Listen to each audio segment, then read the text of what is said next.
एक बार की बात है, एक गांव में रामू नाम का किसान अपनी पत्नी के साथ रहता था।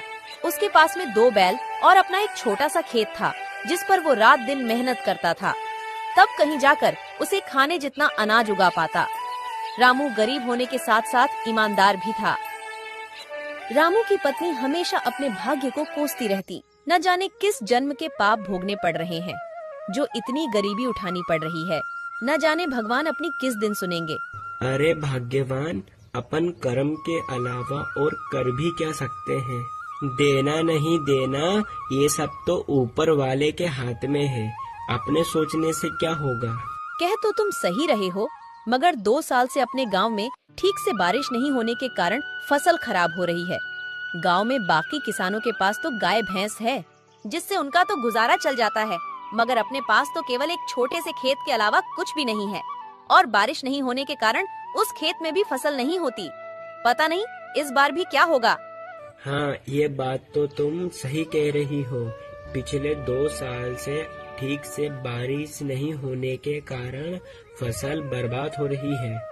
और अब तो कुएं भी सूखने लगे हैं, उनमें भी पानी अब कम बचा है। पता नहीं इस बार खेती में क्या होगा, ये तो ऊपर वाला ही जाने। चलो भाग्यवान, अब मैं चलता हूँ। रामू रोज की तरह अपने दोनों बैलों को लेकर अपने खेत की ओर निकल पड़ता है। रामू भले ही गरीब था, मगर बहुत ईमानदार था। वो दूसरों का भला ज्यादा सोचता था और वो हमेशा अच्छे कर्म करने की समझ रखता था। और फिर रामू खेत पर पहुंचकर खेत पर मेहनत और लगन से काम करने लगता है।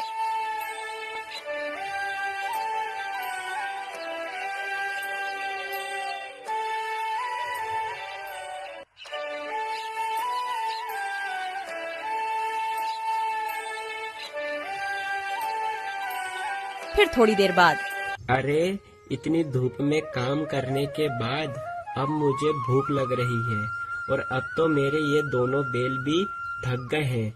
एक काम करता हूँ, मैंने अपने आधे खेत की तो जुताई कर ली है, और आधे खेत की जुताई अब मैं कल कर लूँगा।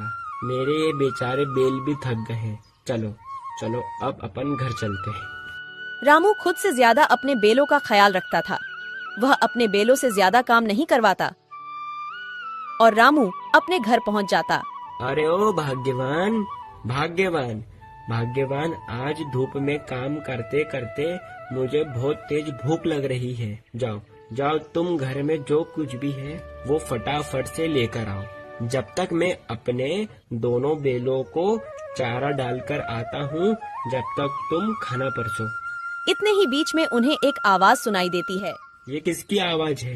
वह दोनों बाहर निकलकर देखते हैं तो एक साधु महाराज उनके घर के बाहर भिक्षा मांगने के लिए खड़े होते हैं। जो कुछ भी घर में हो, चावल, गेहूँ, बाजरा, दाल, वो मुझे दे दो बेटा। अरे साधु महाराज, हम सब पहले से ही इतने गरीब हैं। हम जैसे तैसे करके अपना जीवन गुजार रहे हैं। ऐसे में हम तुम्हें कहाँ से दान दें? गरीब किसान की स्थिति देखकर बाबा जी समझ चुके थे और बोले, कोई बात नहीं बेटा, कोई बात नहीं। ठीक है बेटा, अब मैं चलता हूँ। मैं किसी और घर से भिक्षा मांगकर खा लूँगा। अरे भाग्यवान, अपने घर में बाबा को देने लायक कुछ भोजन है क्या?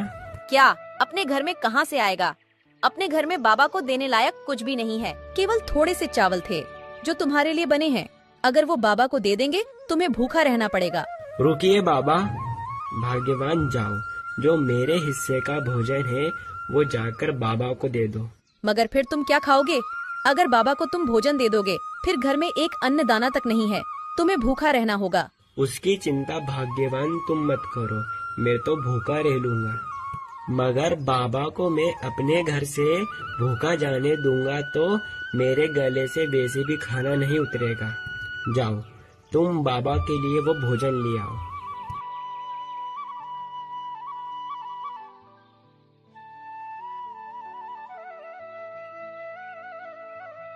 रामू की पत्नी रामू की बात के अनुसार रामू के हिस्से का खाना बाबा को दे देती है। धन्यवाद बेटा, धन्यवाद। भले ही तेरे अभी बुरे दिन चल रहे हैं, मगर ऊपर वाला सब देख रहा है। वो तेरी एक दिन अवश्य सुनेगा बेटा, धीरज रख।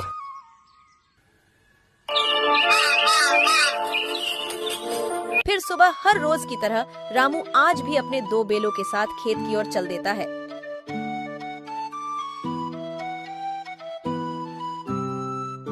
अपने खेत की जुताई कर ही रहा था तो फिर इतने में एक अमीर व्यक्ति रामू के खेत के किनारे से गुजर रहा था और रामू के पास आकर कहता है, अरे भाई, यहाँ आसपास कहीं पानी है क्या? भाई साहब, यहाँ से कुछ ही दूर पर एक हैंडपंप है, जाकर आप वहाँ से पानी ले लो। अरे भाई, तुम बड़े मेहनती दिख रहे हो, तुम इतनी मेहनत क्यों करते हो? मैं अपने और अपनी पत्नी के लिए भोजन और कपड़े कमाने के लिए इतनी मेहनत करता हूँ।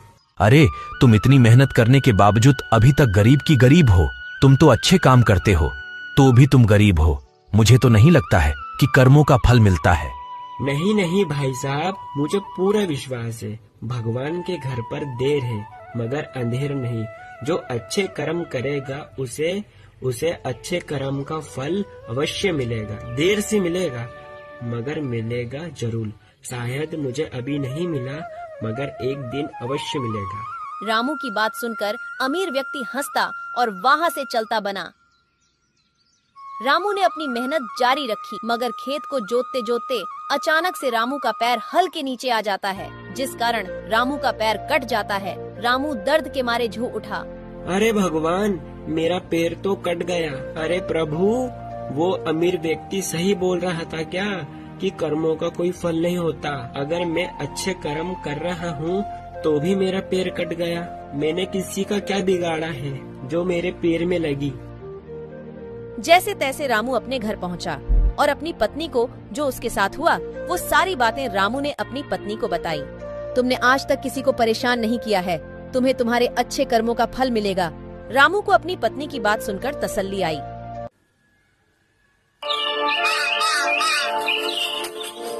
फिर अगले दिन रामू जख्मी होने के बाद भी अपने दोनों बैलों को खेत की ओर ले जाता है।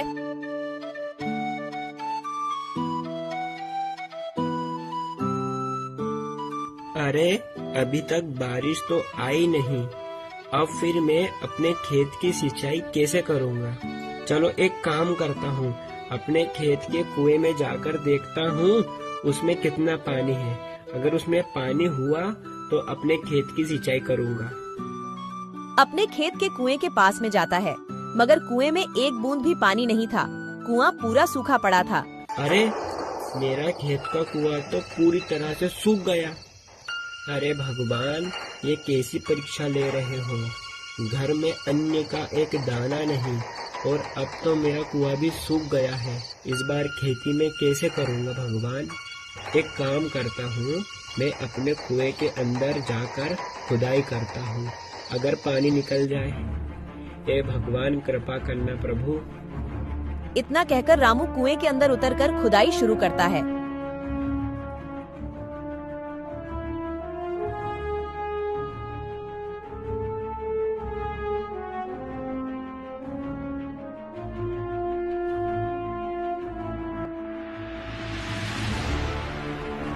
थोड़े समय बाद अचानक से कुएं के एक पत्थर के अंदर से पानी निकलने लगता है। ये पानी कहाँ से आया? मुझे तो अपनी आंखों पर विश्वास ही नहीं होता।